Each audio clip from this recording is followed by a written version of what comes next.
Ahead of a crunch meeting of the UK-EU Joint Committee, Partnership Council, the European Commission has issued warnings over a number of disputes it expects to be resolved.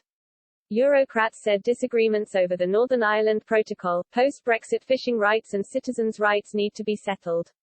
Maros Šefčovič, the Commission's vice president responsible for Brexit, suggested Brussels could even trigger a trade war if Boris Johnson ignores the bloc's demands.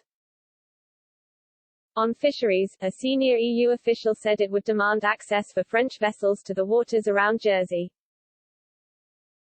Authorities from the Channel Island prevented access to a number of smaller trawlers because owners couldn't prove historic fishing activity in the waters off the isle. The Commission said it was unfair the boats were blocked from operating in the area because many of them are not equipped with GPS technology or tracking equipment to prove their fishing patterns. The official told reporters, the EU will be firm on some of the issues that have arisen in recent months. For instance, in the area of fisheries and the treatment of certain EU citizens, regarding long-term visas. The insider added, on fisheries, there are some big issues, notably on licenses in particular around Jersey.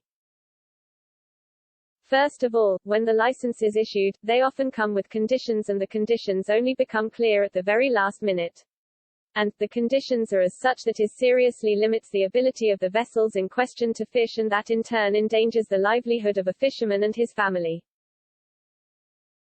The official claimed that a number of licenses have not been issued because vessels are unable to prove historical fishing activity in the waters off Jersey's coast.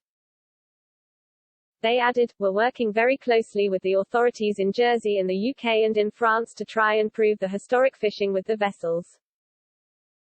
But the major row ahead of tomorrow's talks between Brexit Minister Lord Frost and Mr. Šefčovič is expected to be over the post-Brexit border arrangements for Northern Ireland. British sources have suggested the country could unilaterally extend grace periods from EU red tape on chilled meats, such as sausages and mince. Downing Street has already once extended a similar grace periods on supermarket goods and parcels.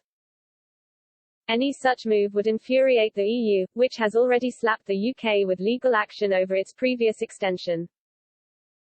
Writing in The Telegraph, Mr. Šefčovič said, if the UK takes further unilateral action over the coming weeks, the EU will not be shy in reacting swiftly, firmly and resolutely to ensure that the UK abides by its international law obligations.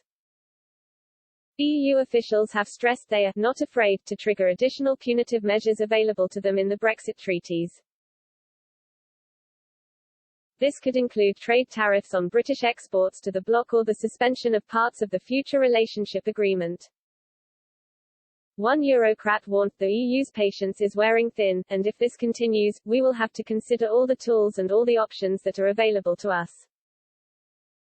If there's to be a discussion on new extended or expanded flexibilities, then we believe the UK first needs to implement the protocol.